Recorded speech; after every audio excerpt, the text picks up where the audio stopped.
বন্যার পানি কিছুটা কমলেও বেড়েছে দুর্ভোগ। এ বিষয়ে বিস্তারিত জানাতে আমাদের সঙ্গে সরাসরি যুক্ত হচ্ছেন আমাদের সহকর্মীরা। শুরুতেই যাচ্ছি বগুড়ায়, সেখানে আছেন সহকর্মী আব্দুস সালাম বাবু। বাবু, এখনো নিম্নাঞ্চলে পানি রয়েছে এবং দুর্ভোগ চরমে রয়েছে বানভাসীদের। প্রশাসনের পক্ষ থেকে কি কি উদ্যোগ নেওয়া হয়েছে জানাবেন।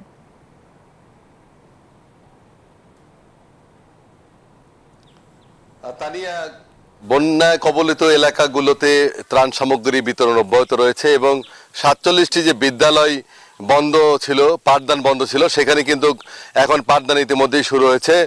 বগুড়ায় গেল জুন মাস থেকেই পানি বৃদ্ধি শুরু হয় এবং জুলাই মাসের শুরুতেই সেই পানি বৃদ্ধি পেয়ে কিন্তু তা বিপদসীমার উপরে উঠে যায়। এই মুহূর্তে বগুড়ায় এই যমুনার পানি বিপদসীমার 2 সেন্টিমিটার উপরে প্রবাহিত হচ্ছে। আমরা রয়েছি সারেগান্ধী উপজেলার পারদেবডাঙ্গা এলাকায়, যেখানে নিশ্চয়ই ক্যামেরা চোখে দেখতে পাচ্ছেন যে শিক্ষার্থীরা বিদ্যালয়ে যাচ্ছে কাদা পানি মারিয়ে, এবং এখনো বিদ্যালয়ের সামনেই কিন্তু পানি রয়েছে, যার কারণে সবগুলো বিদ্যালয়ে এখনো পাঠদান সম্পূর্ণভাবে শুরু হয়নি বলে আমরা জানতে পেরেছি। চাল এবং নগদ টাকা বিতরণ করেছে জেলা প্রশাসন, পুলিশ প্রশাসনের পক্ষ থেকেও ত্রাণ সামগ্রী বিতরণ করা হয়েছে, স্থানীয় সংসদ সদস্য উপজেলা চেয়ারম্যানের পক্ষ থেকেও ত্রাণ সামগ্রী বিতরণ করা হয়েছে। সব মিলিয়ে বগুড়ার নিম্নাঞ্চল, যে সারেগান্ধী নিম্নাঞ্চল রয়েছে, সেই নিম্নাঞ্চলে পানি কমে গেলেও এখনো কিন্তু বিপদ সীমার উপরে রয়েছে যমুনার পানি, যার কারণে এখনো নিম্নাঞ্চল পানি কবলিত রয়েছে, যার কারণে এই মুহূর্তে 26,500 পরিবার পানিবন্দী রয়েছে বলে আমরা জানতে পেরেছি। সারেগান্ধী উপজেলার 13টি ইউনিয়ন, সোনাতলা উপজেলার 4টি ইউনিয়ন এবং ধনুট উপজেলার 1টি ইউনিয়ন, এই মোট 18টি ইউনিয়নের 26,500 পরিবারের লক্ষাধিক মানুষ এখন পর্যন্ত পানিবন্দী রয়েছে। প্রতি বছরই যমুনার পানি বাড়ে এবং পানি বাড়ার কারণেই কিন্তু এখানে নিম্নাঞ্চলে মানুষগুলো পানিবন্দী হয়ে পড়ে এবং তারা ক্ষতিগ্রস্ত হয়ে পড়ে। এই নদী তীরবর্তী মানুষরা তারা জানিয়েছেন যে তাদের যদি একেবারেই বাদ দিয়ে দেওয়া হয় তাহলে হয়তো বা এই পানিবন্দির হাত থেকে তারা রক্ষা পাবে। এই ছিল বগুড়াতে সর্বশেষ। একই খবর জানতে চলে যাব সিরাজগঞ্জে আব্দুস সামাদ সায়েমের কাছে।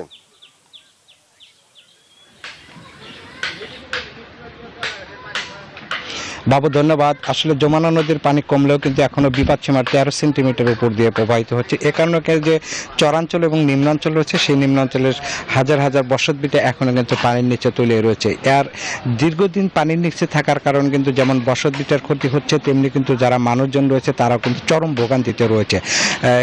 এদের কাজকর্ম না থাকায় কিন্তু তারা আসলে দুর্বিষহ জীবনযাপন করছে। এছাড়াও সারাক্ষণ পানির মধ্যে থাকায় তাদের কিন্তু হাত পায়ে ঘা দেখা দিয়েছে এবং পানিবাহিত রোগ দেখা দিয়েছে। এ কারণে তারা কিন্তু চরম সংকটের মধ্যে দিন যাপন করছে। আমি একজন ভুক্তভোগী যে বন্যা কবলিত, তার সাথে কথা বলবো। এই যে পানি কমছে, এখন আপনাদের কি অবস্থা? আমাদের খুব দুর্যোগ অবস্থা, আমাদের এনে খুব দুর্ভোগ অবস্থা।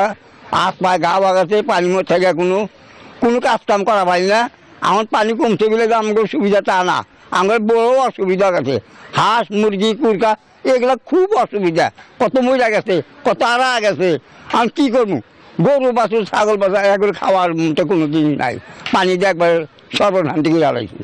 ধন্যবাদ। আসলে শুনছিলেন যে এই অবস্থায় কিন্তু যে অরক্ষিত অঞ্চল আছে সেখানে কিন্তু ভাঙন দেখা দিচ্ছে, ভাঙনেও কিন্তু প্রতিদিন বিলীন হচ্ছে বসত ভিটা। সব মিলে কিন্তু বন্যা কবলিত মানুষ যারা রয়েছে তারা কিন্তু চরম দুর্ভোগ রয়েছে, অর্থাৎ সরকারি বেসরকারি সহায়তা কামনা করেছেন। এই ছিল আমার কাছে বন্যা পরিস্থিতি সর্বশেষ। আমরা ফিরছি স্টুডিওতে তানিয়ার কাছে। তানিয়া।